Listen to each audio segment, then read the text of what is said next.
Welcome to Evolve to Succeed, the podcast that brings together entrepreneurs, founders, business leaders and experts to talk about their journeys and explore the link between personal and business success. I'm your host, Warren Munson, founder of Evolve, a coaching, training and development company focused on enabling business and personal success and creating a community of like-minded individuals.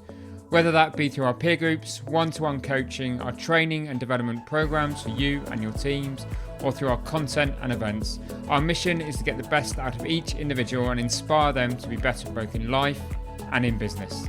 If you want to learn more about Evolve, including our beautiful co-working space in Ashley Cross in Poole, then please go to evolvemembers.com, where you'll find great content, insights, details of all of our services, and also information on our forthcoming events. For now though, let's get on with the show.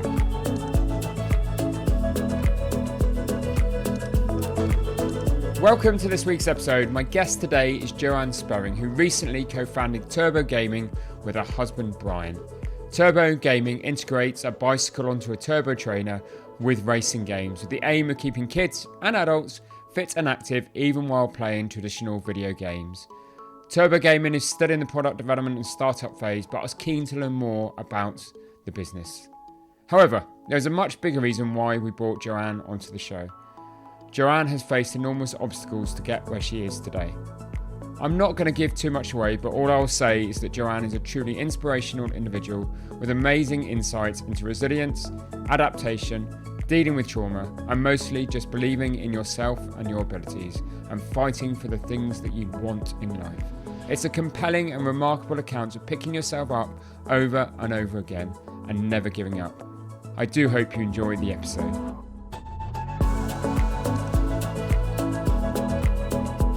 Welcome, Joanne, to the Evolve to Succeed podcast. Thank you. Thanks for having me, Warren.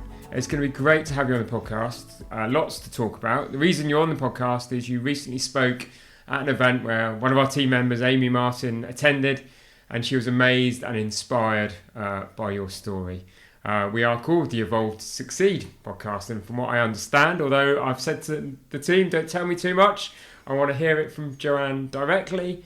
Our guests also always have interesting backgrounds and stories, but yours is somewhat more extensive from what I understand. So please just tell our listeners who you are, where you're from, and the journey that's taken you from Zimbabwe and South Africa to the UK. Sure. So yes, it is absolutely a bit of a roller coaster story. So I am Joanne Sperryn. I'm a tech entrepreneur. I'm still getting used to calling myself that. My partner and I have co-founded a health tech company called Turbo Gaming, and we can talk about that more a little bit later. But essentially, I was a farm kid from Africa. I grew up in sort of rural Africa and had all the spoils of that sort of life. My dad was a very successful entrepreneur. He was a tobacco farmer. Try not judge him, it was cool back then. And he also had a construction company building sort of these huge sheds for agricultural use. And so between those two businesses, he employed, hundreds of people, probably 800 people. Okay. Big operation. Huge, actually. Yes, really big. And my grandfather had actually started it from scratch.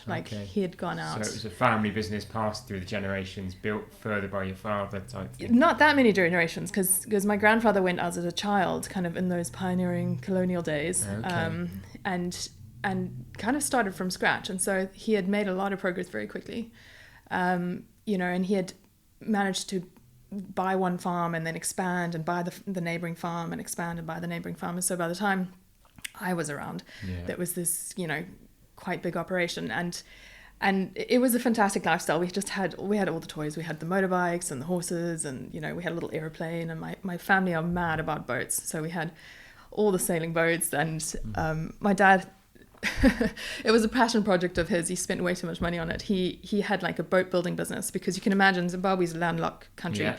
It's not that easy to buy boats. No, I was going to ask the question. We have the water. So we had a very vibrant sailing community, and my dad was very much involved there, and he built most of the boats that people sailed in Zimbabwe. So I grew up sailing basically, and I absolutely loved it. I got quite competitive with it. I managed to do some pretty cool stuff in this sort of sporting world. Zimbabwe is all about being outside. You can imagine the weather's amazing. You're outside all the time. And so I got into my sport. I was competitive at quite a few sports, really. Sailing was my main one, but it wasn't the only one. It's going to sound a little bit weird out of context, because you can imagine Zimbabwe's quite a small talent pool. So I managed to represent Zimbabwe in 3 different sports, and then sort of county level at 2 other different sports. Wow. So I was unusual. It wasn't like everybody was doing this. I kind of took it a little bit further than most people did. But yeah, I was basically this little tomboy, this little athlete who grew up with all the boys. There were no girls. Like, your farms are big, so you're quite far away from your neighbors. Yeah. And no one had sons, so no one had daughters. So I was just thrown in with the boys. And my dad was amazing. He was just constantly telling me, like, anything the boys can do, you can do. Yeah, go do it. Yeah, absolutely. Like, if the boys are riding the motorbikes down to the river to have a mud fight, and they're going to go and, shoot little tin cans with the gun, you just get stuck in, go get involved. And so, yeah, that was pretty much my childhood. And I suppose I just got stuck in. I got stuck into my sport. Yeah. And then at some point, I was about 15, and we probably all know this by now, but hindsight's 2020. Having a farm in Zimbabwe was not a particularly secure investment. And unfortunately, we got the same treatment as everyone else. So our farm got nationalized, I suppose is probably the word I could use. But on the ground, that experience is basically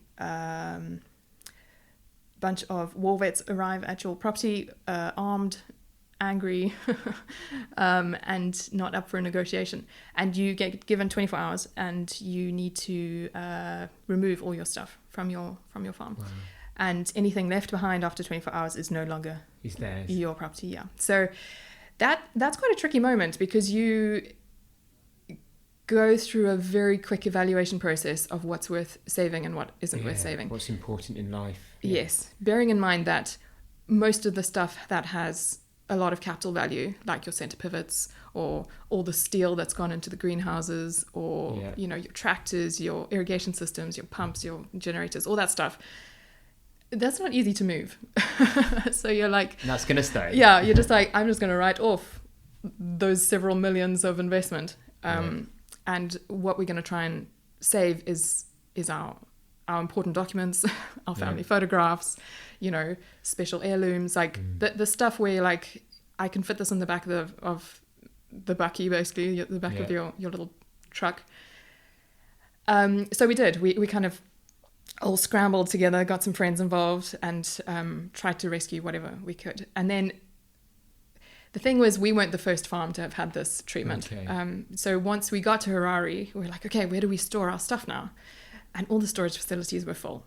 It's like, oh my goodness, what are we going to do? And fortunately, my uncle, he also has a boat building business, but the kind of boats he builds are those big sort of luxury river cruisers. Yeah. And so he had a bit of space, and he said, look, it's not particularly secure, but I've got this space that you can put your stuff in the interim. And so we're like, oh great, at least we have somewhere to put it. And then the next weekend it got broken into and everything was stolen. Oh my God. So how old were you at this stage? 15, 16? I was 15. Wow. Yeah, I was 15. So I can't actually over stress how disruptive that was, because and also I was at such a vulnerable age, because those who had already gone to university and were already, studying down in South Africa, they'd kind of already started transitioning into being an kidult, and they'd kind of knew their future wasn't in Zimbabwe, exactly. and was creating that new life for them. You were still, I suppose, enjoying the absolutely life of the childhood, and my parents had done quite a good job of sheltering me and shielding me from what was going on in Zimbabwe. For example, I went to boarding school at 10. And in my mind, that was because boarding school was awesome. and you should totally go to boarding school because it's so much fun and you get to hang out with your friends all the time.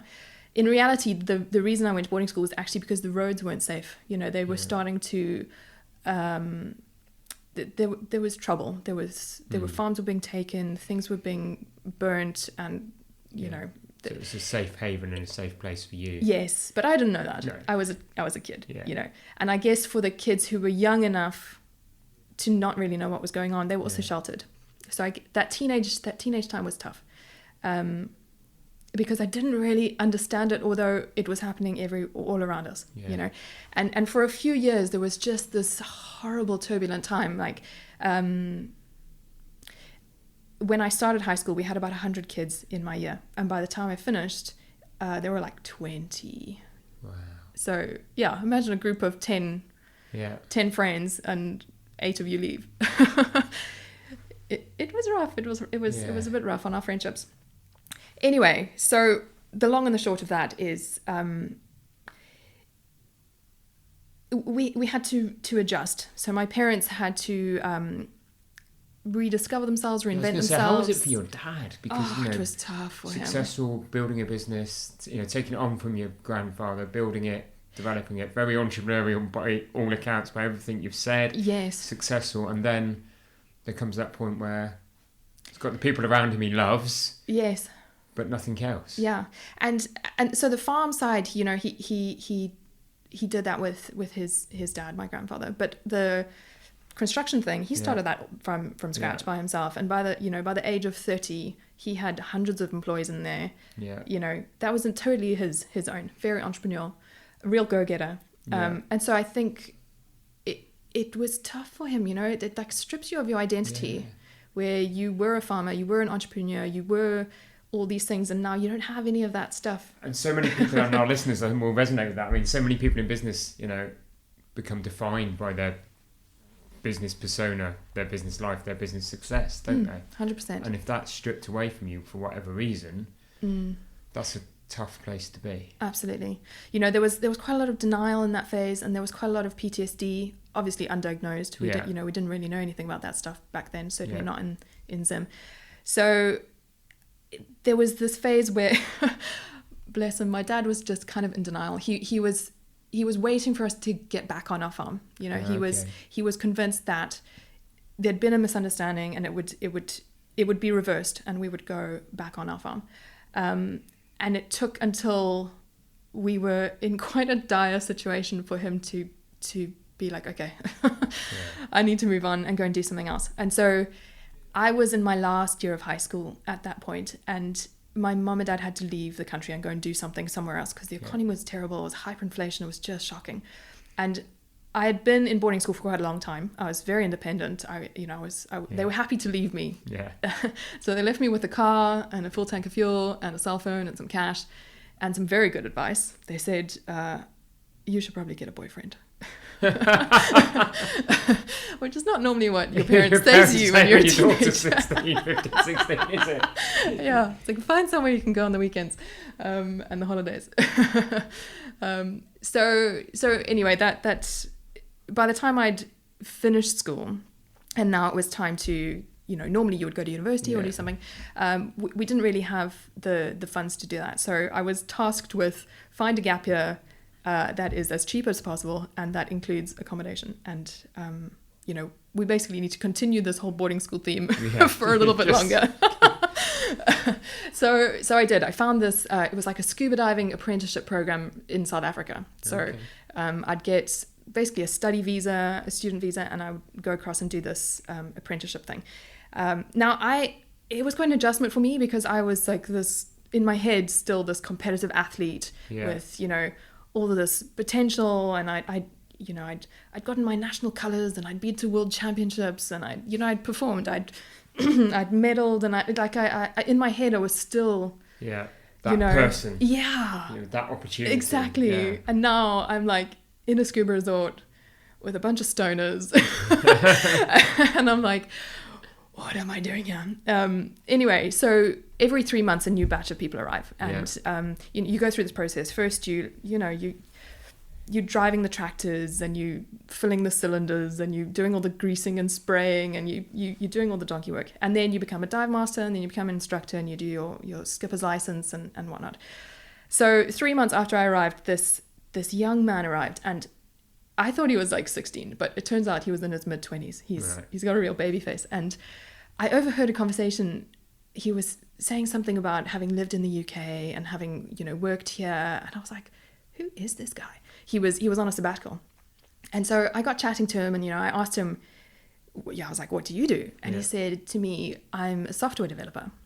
Now, Warren, if you are like a rural farm girl who's like been somewhat abandoned by her parents, and this quite good looking guy says to you, I'm a software developer, you have like one thought, and that thought is, what the hell is a software developer? You're like, true story. I was just like, I have no idea. Really I have no idea what that is. And I tried to play it cool. I was like, oh, that's cool. And he's like, you don't know what I'm talking about. Oh, he totally called me out. Anyway, we got on really well, and we started dating. And this apprenticeship program that I'm on is 12 months. So my parents have dropped me off there. They're coming back in 12 months. They're doing boat deliveries. So okay. They're making a living. Exactly. And they didn't have like a satellite phone or whatever. It was like, you can contact me when I get to the island that I'm dropping this boat off. Right. So they're coming back in 12 months to get me. And then around about the 8-month mark, I don't know how I realized that this course is actually not 12 months, it's 9 months. And, once you're done, you need to move along. And so I was sitting on the beach with Brian, we were having a beer, and I was like, what am I going to do? I don't have enough cash on me to get a bus back to Zimbabwe. But like I'm a little stuck. bit, I'm stuck. Damsel in distress. I'm trying to figure this out. And he said to me, well, I kind of was thinking of going to Cape Town next. Like, I'm going to just go and pick my career back up. I've had a good break. I'm ready to get back to work. You could come with me if you like. Yeah. And I was thinking, actually, Cape Town sounds cool. I've never really thought of going to Cape Town. And he was saying, maybe if you study something creative, if you go into marketing, or maybe you can go into software, like product design, or something along those lines, then maybe one day, if things work out between us, we could start a business together. And I liked the sound of that. I was like, yes, absolutely. I like your vision. Wow. Let's go. That's a plan. So I emailed my mom and dad. I'm like, so I met this guy. I found the boyfriend. Top marks. I'm going to move to Cape Town with him. Let me know when you're back, kind of thing. So move to Cape Town. Find an Adobe certified training program. So it wasn't like a university degree. It was more like, we're going to teach you all these programs. You can go in whatever direction you want. I'm really grateful I did that, because it turned out that, it was a good thing to do. But at the end of that course, it was only 2 years. I was kind of, again, in a little bit of a predicament, because the way the rules were in South Africa at that time, it's different now, but I'm Zimbabwean, so I'm not in my own country. Yeah. I need a visa to be there. So I have 3 options. I can either get another student visa, but I would have to carry on studying, and I'd kind of exhausted the student budget. That phase was done. I could get a work permit, but Cape Town is like known for creative colleges and universities, and so there are hundreds and hundreds of creative students who've graduated each year. So if you've got one student from Zimbabwe who needs a work permit, and you've got hundreds of students who are South African, and you on can your just doorstep, exactly, them, I mean, I knew that was just not really going to be an option. And so the third and final option was a spousal visa. Okay. So fortunately, we were like, we were keen to get married anyway, so it worked out well. So 2 weeks after I graduated, at the ripe old age of 21, we got married. Wow. And it was beautiful. It was a happy day. It was lovely. And then about a year later, we started getting itchy feet. We had bought the house. We had this little picket fence life, and we'd both I got a job by then. So we both had these jobs, and, you know, we would drive to work together because our offices were close. And it was just this really sweet, stable life. And it was really boring. Like, Brian wanted to start a business. I wanted to have a proper career, and you know, I wanted to achieve stuff. I wanted to get back on the bandwagon of. And do you think that's that competitiveness? Absolutely. That, you know, that growing up being competitive in, you know, various sports, representing the country, that's obviously never left you. I can see it. No. In your smile now. It's there, and that's what that drive has never left you. Absolutely, yeah. I was like, I haven't won a medal for ages. Something's wrong. Now I have a picket fence. Exactly. This is not what I pictured. So yeah, a year after we got married, we moved to London. Okay. I got a job at a great company. It was called IDG Communications. It was like a tech publisher.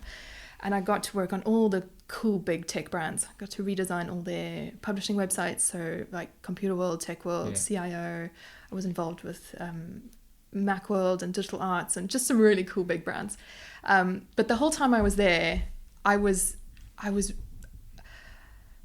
kind of a bit of a misfit, if I'm honest, because I had friends on my own level, but really I was so much more interested in networking with all the directors and the CEO and the financial director. I started a squash league because there was a squash court just down like a block away, and I was like, right, this is how I'm going to do it. I'm going to get all these all these directors to come enjoy this little squash league. And it was great fun. And by the time I'd been there a couple of years and we were ready to start that business that we'd been talking about, you know, 5 of the 6 directors became our clients essentially. Wow. And that's how we then shifted into being entrepreneurs and doing our own thing. So we started 3Seed, was like a software and marketing agency, and we ran it together for 6 years or so. Okay. Yeah, and it was fun. It was a challenge. We had some pretty cool clients. We didn't really know what we were doing, if I'm honest with you. We neither of us had a business education. That first business, isn't it? Exactly. Get out there, get going, and you learn by your mistakes, though, don't you? Absolutely, yeah. Baptism of fire. But in all that, we still managed to do some really cool work for some really awesome people. Like one of our coolest clients was a man named Ray Williams. He was the producer who discovered Sir Elton John back in the day. Wow. So if you've watched Rocketman, the movie, his character's played by one of the actors in there. So it was cool. It was a music licensing platform that we designed and built for him. And we did a project that was presented to the Pope at the Vatican. That was pretty cool as well. We did some work with Paul Hollywood. Like, I don't even know how some of these projects landed in our laps, because we were terrible at marketing ourselves. It was pretty much word of mouth, and it kind of just and it's so I'm always intrigued by husband and wife businesses, particularly those that, you know, startups and those, you know, that as you grow them. How did that dynamic work between the two of you? Is it because you've got different skills and you trust in each other, and why did it work so well? Well, I guess we are that classic combination of CEO and CTO. You know, I'm very happy to go and talk to people and figure out what their problems are and you know, sell them what they need. And Brian is very, very good on the tech side. So I can, you know, he always used to say to me, if you've seen it somewhere, if the technology exists, I can make it. And so I was very confident in selling stuff, because I was like, well, if we've never done it before, it's okay, because Brian can make it. So it I don't know, it kind of just worked, you know. We communicate. I mean, it didn't always. It didn't. You know, it's not always plain sailing. And to be honest with you, I was still, to quite a significant degree, still struggling with the PTSD from the life. So you know, it came to a bit of a head at the point where we had been in the UK about 7 years, and we'd gotten our British passports.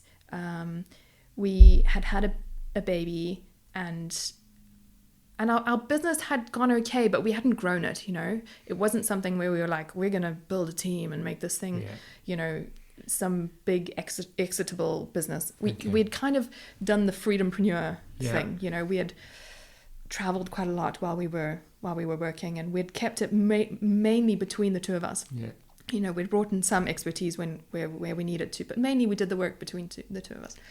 And was that ever going to be enough for you?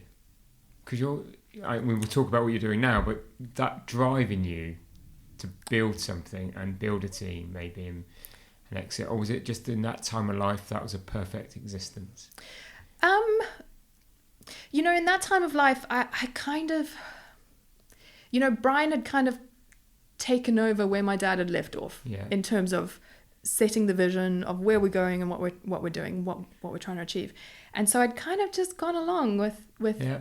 his ideas and his vision and his plan. And I was still dealing with so much stuff myself that I hadn't. I was actually just content to just go along with his plan. Cool. but then came the point where I had this. I don't know if I can call it a breakdown or a spiritual awakening. We could frame it both ways. Yeah. Where I suddenly was like, this is not really what I want to be doing. I want to do something else. I want to build something. I want to get into product. And it was round about that. And we're feeling a little bit homesick. Whenever you leave your country, and you're an expat somewhere, especially as a young person, getting used to the British culture, you don't always necessarily feel like you belong. Yeah. And so we were feeling a little bit like we wanted to go home, at least for a bit. And it was around about that time when this opportunity came across our path, and it was what we thought was just an amazing idea. And the man who was kind of behind it and investing in it was, he used to be the flower manager on our farm. Okay. And he was absolutely amazing. He's just the most incredible man. And so we were like, awesome, great product, great leadership. It's got some money behind it. We should invest in this and move back to Africa and get involved. And I was going to go and, be on the board and be one of the directors and go and get stuck in. And so we were like, cool, let's do this. So we immigrate. We move over. We need a bit of cash. So we're like, let's sell our flat. We'll take some of the money, put it in the business, take the rest of the money, buy a house. And so we had gotten our asking price. The chain was complete. Everything was kosher. So we were like, cool, pack up our stuff, immigrate, go get stuck in.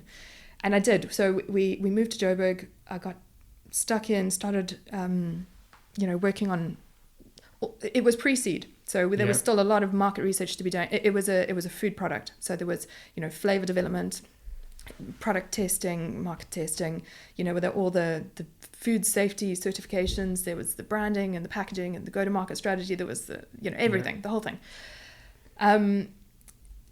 We'd negotiated a really good deal, but it had quite a tight time frame.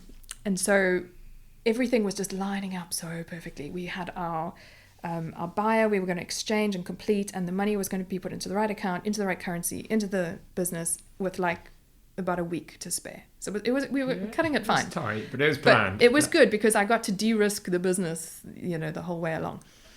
And so I'd been working on this business, I don't know, about a good 6, 7, 8 months for free, because this is a pre-seed. Exactly. So Brian and I are sitting there. We've got a glass of champagne, and we're like, awesome. This is coming together because we are about to exchange. And then we got a call on the Monday morning from our agent to say, over the weekend, our buyer had a stroke, and she had passed away. And we were like, oh, that is really unfortunate, because we're 3 days away from exchanging. And we'd put so much work into it, and it was going well, and that was quite devastating. Yeah, understandably. Yeah, that was rough. Anyway, so we were like, well, there's no point, you've at some point you've got to cut your losses. You've got, if you don't have a stake in it, we had to walk away. It was like, well, that wasn't meant to be. Yeah. Start again. Yeah. So now we're in Joburg, and we don't know anyone in Joburg. We're not from there. All my family are in Zimbabwe, and so we're like, well, let's just go back to Zim, and let's just take a breather and figure out what we're going to do next. And so Brian was working for a company in the States at the time, so he could work from anywhere. And so we get to Zim, and oh my goodness, I have never had so many wheels fall off like simultaneously ever in my life. I'm going to tell you everything that went wrong in the space of 1 month. Okay. 1 month. 30 days. Yeah, 30 days. Start the clock. So my 3-year-old finds a python in the garden. Big one. He's like, oh, mummy, snake. I'm like, not good. Not like a grass snake in the UK. No. Anyway, so we get a guy to come and take the snake away. A couple of days later, he finds this poisonous tree frog in his trampoline. And he's like, oh, mummy, it's got bright red legs. I'm like, yeah, don't touch it. And then we were walking around the neighborhood one afternoon, and the neighbor's pit bulls got out. And I like straight away, you can see like the jaw is clenched, the muscles on the front of their shoulders is all like, and you can see their teeth. And so I pick my little boy up, put him on my hip. He's only like 3. And these dogs start circling us. There's 2 of them. And Brian and I kind of back to back, and these dogs, and they're growling, and because they're trained, they're supposed to be attacking guard dogs, aren't they? Well, yeah. I mean, this is Africa, yeah. And they're pit bulls. I mean, pit bulls have been banned in the UK. They're fantastic guard dogs in Africa. Anyway, so I could tell this dog is gonna bite, and so it comes in and it kind of grabs me. It gets me around the knee and sort of around my leg. But I managed to get my thumb in its eye, and so it does a bit of damage, but not that bad.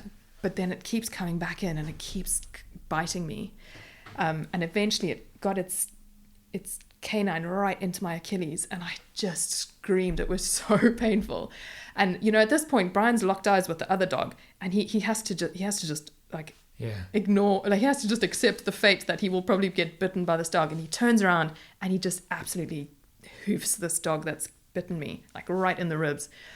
And that's when they're backed off. But now, like my leg is a mess. It's been bitten several times. It's just, there's blood everywhere. So we like limp. My kid is screaming. Yeah, of course, it's trauma for 3-year-olds. Yeah, and I'm in shock. I'm like shivering and shaking, and so we limp ourselves home. And I call my aunt, and I'm like, what do I do? And she's like, I'll drop everything, I'm coming. So she brings some hydrogen peroxide. This is like her miracle cure. She pours this sort of hydrogen peroxide all over my leg. And I'm like, you know how when you have like involuntary tremors? And it turns out the dog hadn't had its rabies jabs.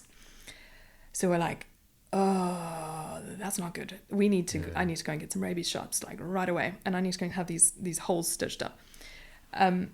Anyway, so that happens. Now I'm on crutches and trying to recover from that. And then we get a waterborne parasite called Giardia. It makes you so ill. I lost like 6 kilos in 5 days. I've never looked so hot. I don't think I've ever been that skinny. And then, what else happened? Oh, the cyclone. Biggest cyclone that's ever hit the Mozambique coast. Right then, smacks the coast. Wow. And right at that moment, Brian's contract with the company he was working for in the States just gets dropped from nowhere. Just like, put your invoice in on Friday, Monday, there's no work. And they're like, we're so sorry, we've overspent on development and we need to put more money into marketing. Like, we're so sorry, this is out of our hands, this is out of control. So now we're in Zimbabwe, and our finances had kind of, we hadn't been able to sell our property, and so, but we had planned on selling our property, so we had kind of overstretched ourselves in other ways, knowing that we had this capital coming and we'd be able to. So now we hadn't sold our property, we're in this slightly juggling balls situation, and now my husband's contract gets cut. And it would have been fine, I would have been able to just go out and get some work or get some contract, but everyone's like, tools down, disaster management, there's a hurricane that's just hit, and like it was so disruptive. Entire villages had just been under a landslide, just gone. And so it was just a shocking situation. But as I don't know, it was a moment of serendipity in this just shit show. Brian got onto Upwork, and he had managed to find some work on Upwork, and he had done this work, and he had kind of rammed it into a weekend, and they had paid him, so we're like, okay, great, Cash. at least we got some cash. But he had like done it in a real hurry, and so come Monday morning, he's like, I can't give it to them like this, like I need to just tidy it up. And so he spent, I don't know, an hour just tidying it up, going, so whoever took over next would be like, cool. And then he invoiced them for that hour, and because that invoice, that £100 or whatever it had been, wasn't approved, it was like now this whole thing was put into dispute. So now we had been paid, but it was like, it was now frozen in this account that we couldn't get access to. You get to the point where you're like, can anything else happen? We should have stayed in the UK. Yeah, that boring life. Yeah, I could do with that right now. Anyway, by some miracle, about half an hour before this account was like frozen, this young tech entrepreneur from London had reached out to Brian on Upwork and said, would you bid for this project that I've got? And so they'd kind of, got in contact with each other. And then his account was frozen. So we're like, oh my goodness, we've got like one little like safety line out of this hell that we're in right now. And so my only job at that point was get in the fuel queue, make sure you get the diesel to put in the generator, so we've got the Wi-Fi for him to have this chat. Do something. Yeah, he had kind of like this interview scheduled. And so the interview just went so well. They chatted for like 2 hours. They just got on like a house on fire. And it was like this surreal moment where Brian was like, awesome. He wants me to, kind of be this interim CTO for this amazing tech like startup in London. So we're like, awesome, we're going to London. Like, you're going back tomorrow. So we get on a plane, we get to London. He's stuck in, and then it's around about that time where I'm like, oh, I'm feeling kind of left out. I want to get involved. Yeah. Brian and I have pretty much always worked together, and I've got a role to play here. They the interfaces are okay, but software can always be improved. So I kind of put this sort of little mini pitch together, and I went and met the two co-founders, and they liked what I did and what I brought to the table. So they're like, cool, do you want to get involved? And I mean, I kind of joked with them. I said, well, you've kind of stolen my business partner, so yes. We come as a package deal.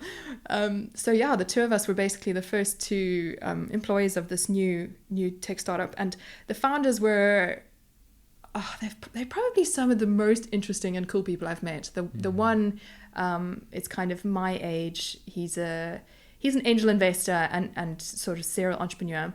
And the other one at the time was like 19, and he had already sold several businesses. So just very unusual. Yeah. And yeah, just spectacular human being. And how he had gotten the business started was he was at a classical music concert, as young tech entrepreneurs do these days. Where they hang out, obviously. Yeah.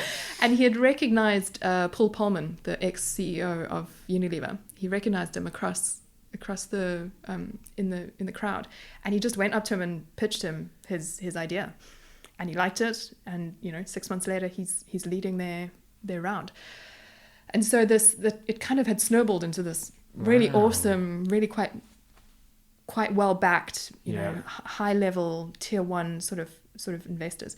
And so it was awesome to be involved. It was great to be a big learning curve as well. Oh gosh, yeah. See what goes on. Yeah. Absolutely. We learned a lot. And we juggled a lot between us. We had product and development and engagement and marketing and integrations, and like between the two of us, we were managing quite a lot. And we started, hiring, we started scaling, we had a pipeline of customers, and it was just like this train was going. And then COVID hit, and the product is a fantastic product, a corporate mentoring product, but it wasn't necessarily a priority in a COVID world. Yeah. And so I can't go into too much of the details, but we were we'd kind of moved ourselves into these cushy, sort of more strategic product-based roles. Yeah. Like I was mainly in charge of the sort of long-term product. Where should this thing go longer term? And so that role was now a little bit, excess to requirement. Yeah. And so I was put on furlough. I tell you what, furlough is the most brilliant. I was like, I am so grateful I'm not in Africa right now, because Africa's plan is, it's on you. Yeah. It's your responsibility. Yeah. So furlough was amazing. It was so good to just have a little break from life. And it was during that time that we came up with the idea for our current business. Turbo Gaming. Yeah. So how that came about was my mum and dad had eventually, they'd shifted their career. They were now charter crew in the Caribbean. So my dad's a captain, my mum's a chef, and they'd been doing that for years. But again, COVID. So they managed to get one of the only flights out of the Caribbean to the UK, and they're going to stay with, either my brother and his wife and their 2 kids, or with me and my husband and kid. So they're like, cool, well, let's split up, and we'll my brother and his wife hadn't been furloughed, and they've got 2 boys, the older of which he's autistic and he's got ADHD, and they had been renovating their house. So they had knocked down half their house and they were living in this equivalent of like a 2-bedroom flat. Right. 2 boys under the age of 6. One is neurodiverse, and neither of them have been furloughed. So they were like, we need help. We need some help. And so my mom was like, cool, I'm coming. I'm going to go look after the boys. And then after that lockdown, she came back to us, and she was exhausted, as you can imagine. Yeah. And she kind of flopped on the couch, and she's got a cup of tea, and she's kind of not like totally delirious, but sort of like in this phase. She's like muttering to herself. She was like, if only they could play some of those iPad games from like a bicycle or something. And Brian and I heard this, and we looked at each other and we're like, what did you say? Like, that's an amazing idea. Surely that product exists. Like, that is cool. And so I did the research. I looked. I was like, I can find people who've kind of hacked something together like this, where they've kind of jimmied it, and it's some DIY, like dad's project, and it's cool. But like, there's no commercial, there's no product that's just being sold. And so I started searching through patents and, looking for any sort of existing IP in this area. I spent months like just looking through, like, can I find this? Do your market research. Exactly. Yeah. I did all the research. And it was during that time where I was like, okay, my mom had specifically thought of this product for the older one who's, I think the ADHD was the specific need. Yeah. And so I was like, okay, I don't know anything about autism or ADHD. I need to become an expert in this if we're going to market to people who have these needs. And it was a really strange time for me, because as I was researching it, I was like, this is not a thing. Like, this is just human nature. Like, and so I was in this really, I was in denial, basically, because eventually, after about a month, I was like, this is not everyone. This is me. It's probably my brother, possibly my dad. Like, there's a few people in my family who this describes us perfectly. It feels normal to me. Exactly. And so I kind of discovered, I mean, I'm totally self-diagnosed, but like absolutely every symptom of ADHD, I'm like, I think I have ADHD. Like, this is nuts. I had no idea. This makes my life suddenly make sense. The jigsaw pieces come together. Exactly. Anyway, so then we spent, Brian taught himself electronics. He's always had an interest in it, and he's just a clever guy. He's one of these techie people who's been techie geeky that gets his hands on something or understands. He's been developing software since he was like 12, so he's just capable. And so he built the first prototype, and the first prototype worked with a standard bicycle. We got a hacksaw out and cut one of the normal standard turbo trainers down to kid size, so it would fit on my kid's bike. And then the first prototype was like a lazy Susan, one of those kind of ones you would normally use on a kitchen table, with all the electronics just as like a breadboard. There was wires everywhere. And we'd use press stick to kind of stick the mold that holds your front wheel when you're using a turbo trainer. Yeah. That was like stuck to the Lazy Susan. And Brian got it to work with one game. So it was Wreckfest. And we're like, cool, let's see what it's like as a gaming experience. Like, is it actually fun, or is it a bit rubbish? And so my son, Christian, he was 5 or 6 at the time, and he spent, I don't know, a good 200 hours on this thing before it like broke. Before the bits that just melted away. Yeah. Brian had like soldered it back together so many times, and eventually he was like, it's done. But we were like, cool, I think we've, and that was our lockdown experience the second time round. I would do schoolwork with my little guy in the morning, and then I'd be like, you can turbo game the rest of the day. Let's just do a bit of product testing. Exactly. And he loved it. And the one day we were like, what happens if we just don't put any limits on him? Like, let's just sit back and watch and see how long he'll turbo game if we just leave him to his own devices.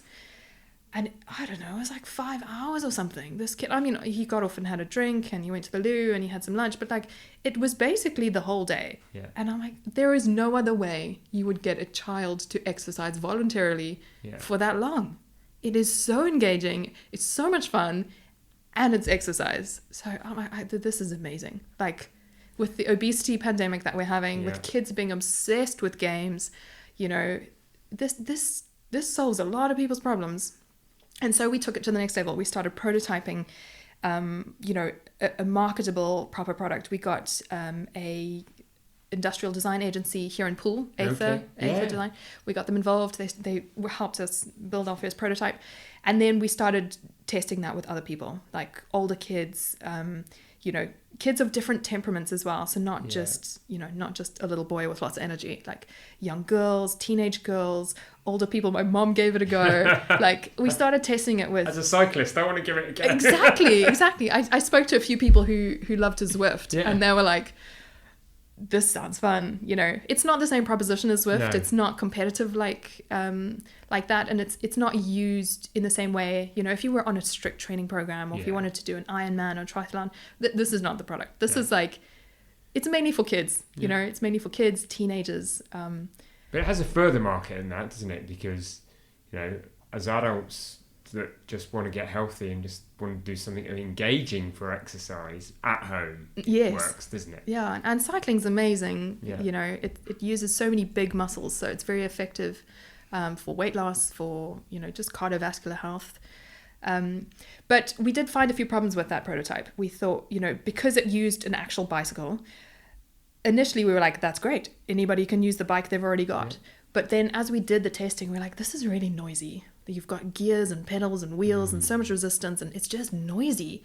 It also takes up quite a lot of space. And also, if you want to ride your bike outside, you now have to detach it from this mechanism. You've got to take it outside. Now it's covered in mud. Now you've got to clean it and bring it back in. It's just, there's too much friction. You can think mums and dads aren't going to do that all the time. They're not going to do it. And also, it's just like this contraption in your house that isn't particularly pretty. And so we're like, we have to make this more like Peloton. It needs to be a pretty, made-for-purpose, quiet, child-size indoor bicycle, basically. And so that's where we've now taken it. So that's where our current prototypes are at. So you can basically imagine it like if you were to take a PlayStation or Xbox controller, break it in half, and put it on the end of some handlebars, some bicycle handlebars. And I mean, it's a lot more sexy than that. But it sounds very crude, and I'm sure it's not quite like that. No, it's pretty good looking. But from a functionality point of view, it's like you've got all the controls that you would normally have on the console now, either right there where your hands would be on the end of the sort of the handlebars, or like in between. The sort of main console bit is in between. So from your bicycle, you can control your Xbox essentially. And so the faster you pedal, or the more effort you put into your pedaling, it takes into account your resistance. But essentially, the more effort you put in, the faster your little car goes. So it's all racing games, basically. All the games we've integrated with are racing games. I haven't had a look at the website. They're not games that you're making, are they? They're the games that are out there that kids want to play and exactly. engage with. Yeah. Well, this was the thing. like way back at the research phase, I was like, we're going to have to make our own games. And Brian was like, that is nuts. That is an entirely different business. And very quickly, I mean, it took a couple of days before we're like, absolutely not. Like that's just stupid. There are so many popular, mainstream, fantastic games that have millions and millions of pounds already spent in the development of them. And they already have, they're already successful. There's no point in reinventing that wheel. We just need to change the way that they're played. Yeah. And the magic of what Brian's done with the integration with Xbox is that every single game needs to be individually calibrated. They're different. Every single game is different, and that's part of the software that we've made is fantastic. The calibration for each game. Yeah. So what stage are you at? So you've built your prototype. You're at fundraising stage at the moment, or how are things progressing? So fortunately, we have had funding from Bank of Mum and Dad. Okay. So they're our main investor at the moment. They have quite a big stake in it, and so we've been able to go quite far on those funds. Yeah. So we haven't had to be distracted by fundraising, because most startups, tech startups, can struggle and fail because you're not developing the prototypes, you're not developing the tech, because you're too busy trying to raise the funding to keep the lights on. Exactly. Yeah. I mean, they did kind of abandon me as a kid, but I think they felt guilty. They so they were like, they're like, well, we'll fund your business. Will you forgive us? Comes back to your dad's adage of go for it, though, by the sounds of it. Yeah. No, they're very excited about it. They're keen. And it was my mom's idea. So, it's awesome to have them involved. Where are we at? We're at the stage where we are, we've got a list of people who've signed up to be beta testers, and that list is growing, every day. We are, we're starting to have conversations with investors about fundraising, and I have got everything ready to go, basically. It's more a case of timing. I suspect that seed round will be in the first quarter of next year, but we might be able to push it further. We'll take it as far as you can. Yeah, we'll see. We are looking to put a board together. We're specifically looking for people or a person who's in consumer electronics manufacturing, with the operations side, because we're software people. The physical side is the bit that's new to us, and so we are well aware that we need expertise in that area. So product manufacture is something completely different to prototyping. Exactly. The financing's different, the timeframes are different, all the warehousing and the insurance and the logistics.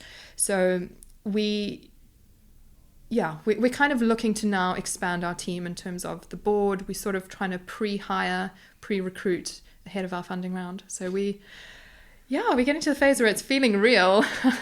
Brilliant. Brilliant. And I'm looking forward to the pretty prototypes coming out of I can't wait to hear more. So as we wrap up our conversation, there's a few, I suppose, for our listeners, probably they've got these questions on the tip of their tongue as well, probably a few kind of questions. And I suppose the first one is, there's been a life of sort of great joy and adversity, a great opportunity and a great start in life, and then cut off your knees on a couple of occasions, by the sounds of it. If you look back now and think about if you hadn't been forced off the farm as a family, how different do you think your life would have been? What do you think you may have been doing? Or do you not give yourself the time to reflect? Do you know, it's not really something I think about. I think... I don't know. I think it would be very difficult to put myself somewhere and try and figure out what that life would have been like. I guess if I think of where I was and what my trajectory was ahead of, at that point, I was very much into my sailing. I would probably have pursued a career in that direction. Either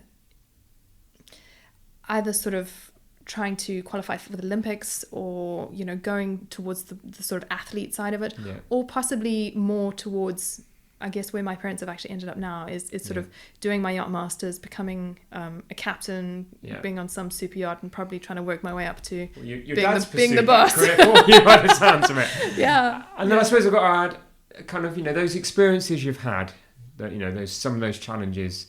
How do you think that's had an effect on your actual approach to life, and what skills and tools do you think it's given you?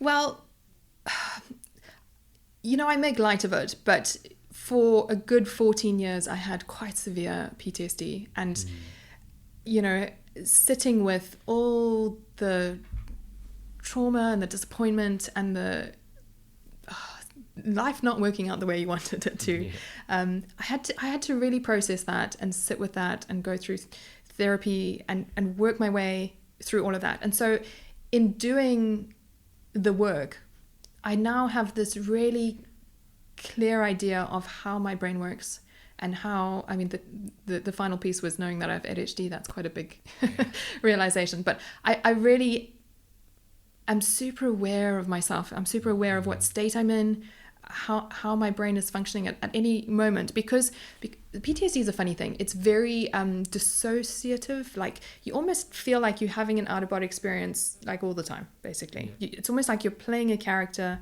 in a movie, but you're not actually that character, and it's not actually your life. It's a weird thing to be in.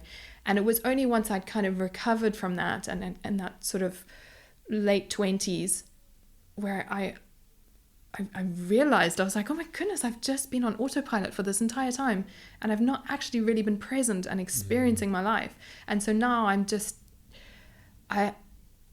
always aware of where my awareness is at, and I've done a lot of work in my brain. But that's one of the best skills, isn't it? I'm definitely not there myself, but there is that, I suppose, is it maturity, is it as you get older, is where you start to realise who you are and what you are and what makes you tick. If you can do that, it does give you that ability to be happier, doesn't it, in life? Absolutely. It's acceptance, ultimately. Yeah, it's a great word. Yeah. It's realizing that life is suffering, basically. And if you wanted your life, or if you expected your life to be this always lovely, always comfortable, cushy experience, it's like, you are going to be disappointed. You should have a more balanced expectation of life. It's not going to be sunshine and roses all the time. It's hard most of the time. And you find the joy wherever the joy is there to be found. You find enjoy the moments. Yeah, that's it, isn't it? And do you think your perception of risk, now you've started 3Seed and you kind of left that and did different things and got involved in the other tech startup in London, but now you're doing Turbo Gaming. Do you think you've got a different perception to risk? Do you think you're more accepting of risk because of your experiences? Well, it's funny because I always have a go at my dad, because my dad is an absolute risk taker, to the extreme. And I always have a go at him because I'm like, you're so terrible at managing and assessing risk. And then I look in the mirror and I'm like, oh wait. I'm very comfortable with taking risks. I am. And I think I got it from sailing. I don't know. I'm quite happy to fly the hull with the spinnaker up, going downwind, because I know that the worst that can happen is I can capsize and I can get wet. And we can put the boat back upright and we can carry on. And I feel like in many ways I live my life like that. Like I'm okay. I'm okay with capsizing. It's okay to have things uncomfortable. I think the experience in Zimbabwe where all the wheels fell off was really good for me, because it was like, even when absolutely everything goes pear-shaped, you're still okay. You're still fine. You still have Brian, you still have your son, you still have those people around you. And off you go again. Yeah, it's like, don't sweat the small stuff. In fact, don't even sweat the big stuff. Like, just put your big girl panties on and get on with it. Like, I don't know. Grit, you need grit. You need resilience. You can't just, have a little gust of wind and you fall over. Like, definitely. So, final question I always end with is, I'm really intrigued to ask this of you, Joanne. So, what does success mean to you? Well, I'm sure I'm like everyone else. I have sort of bucket list ideas, but ultimately I feel like success is just letting you unfold. You know what I mean? Like, it's almost like a surrender to what's inside you, to what wants to kind of come out. And it's not like a surrender, like, oh, I give up. It's like not needing to be in control all the time.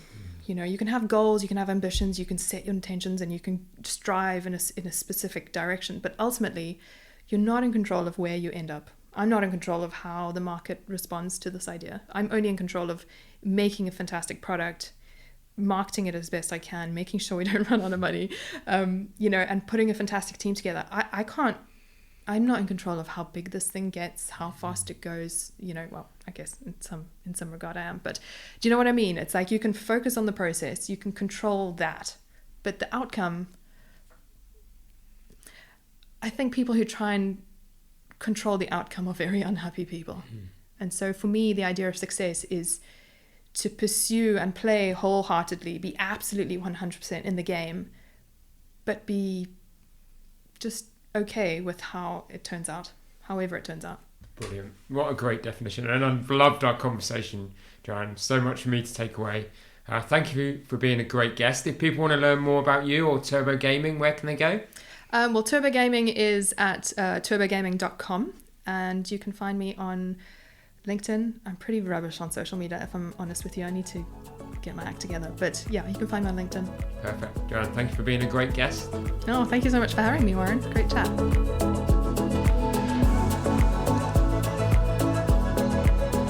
Thank you for listening to the Evolve to Succeed podcast. My hope with every episode is that you've learned something new or heard something that challenged your way of thinking and further motivated you on your path towards becoming a more knowledgeable, informed and inspired individual and business leader. If you enjoyed this episode, then please help us by rating, reviewing and subscribing.